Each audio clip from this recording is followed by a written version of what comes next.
Oh. He's in the Ventador. I'm not.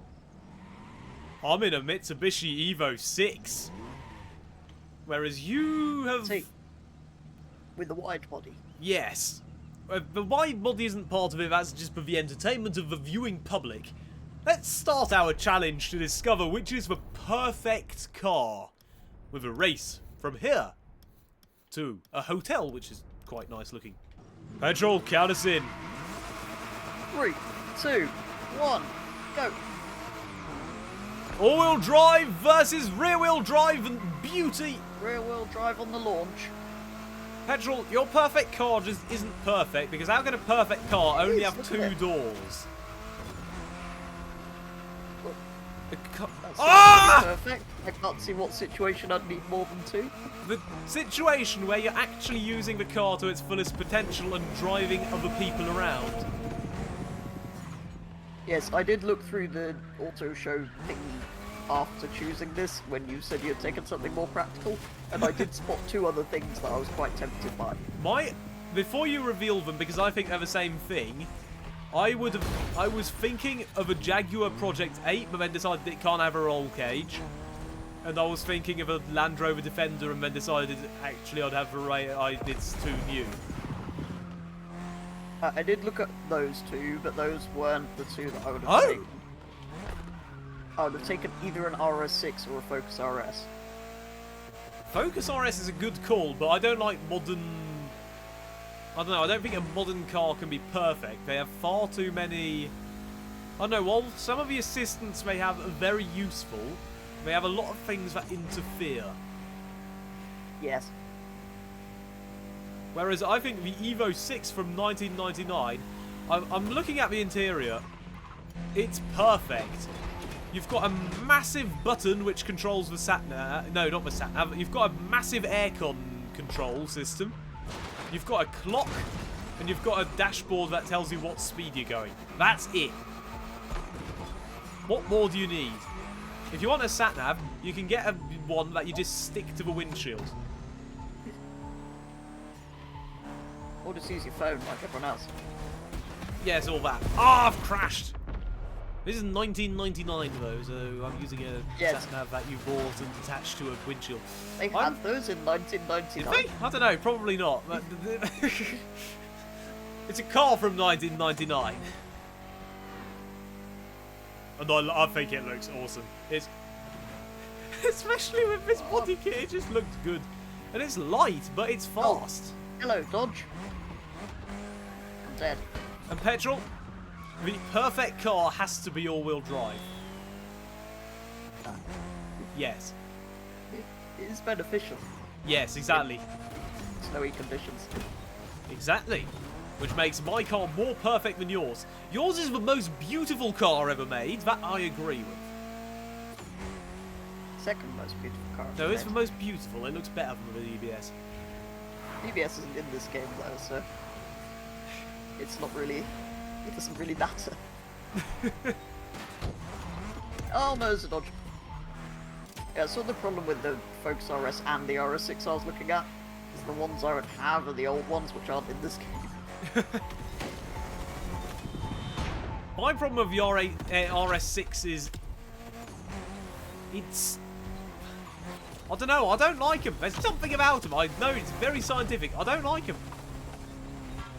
I don't like the new ones. I don't know, I don't like the old ones. The new ones at least look good. They're sort of Honda Civic Type R, but made by Audi. What? That's mostly why I don't like the new. It's mostly why I do like them. Speaking of Honda Civic Type R on the rear wing of my car, look at that.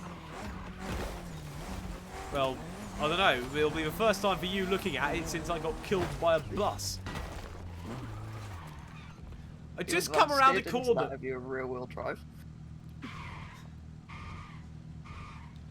I'm just coming around the corner and seeing your car is just the best ever because it just looks so good. It's like, wow, I've come around the corner and there's a beautiful thing. The perfect car doesn't just have to be good on the road. It also has to be good in a race. which is what we're now going to do. These are not going to be in the same category. Petrol, 2 laps of our usual route. If it's still close at the end of lap 2, we'll do a third. Count us in. 3, 2, 1, go. Rear-wheel drive on the launch. Why and how? They're very even. I'm not quite.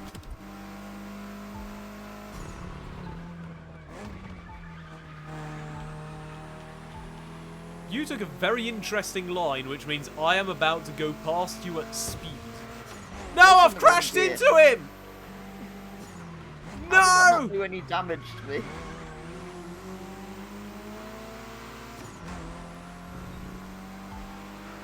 Come on! Oh, I don't want to take damage. To take avoiding action. See, that's why your car isn't perfect. Because mine, I can go and sort of threaten you with violence. I wasn't going to do any violence, but the threat of violence makes you give up on racing because you don't want to scratch your car. It's too expensive. Coming from an Evo, which is for some reason very expensive on the second-hand market. Yes, well, because there aren't any left because everyone crashed or modified them. Like I did. Both. What a drift! My car drifts as well, that's also good. Or they got shot to pieces on the Top Gear episode. What? I do remember that.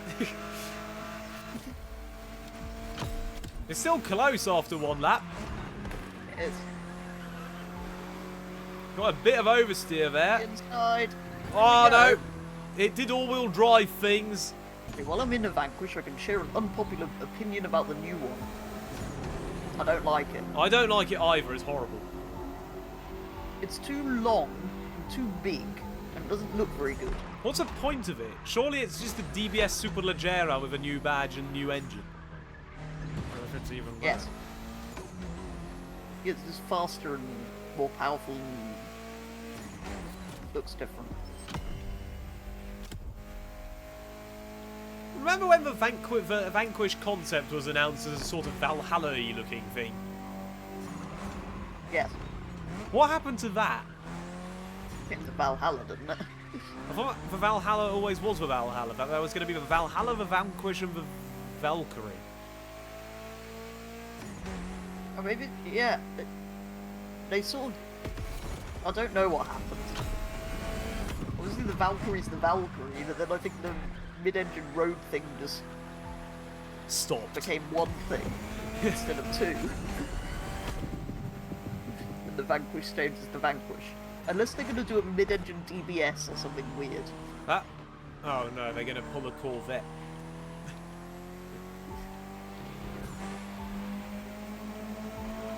Although the Corvette being mid-engine, I don't mind. Because what's the point of a Camaro? What differentiates a Camaro from a Corvette if the Corvette's front engine?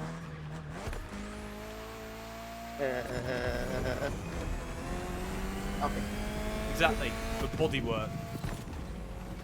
I know there's more to it than that, but basically. Well, there isn't. They're sort of exactly the same, aren't they? We've got distracted from our perfect car. That's the problem. These cars, you can't talk about them because they're too perfect. There's just nothing to say.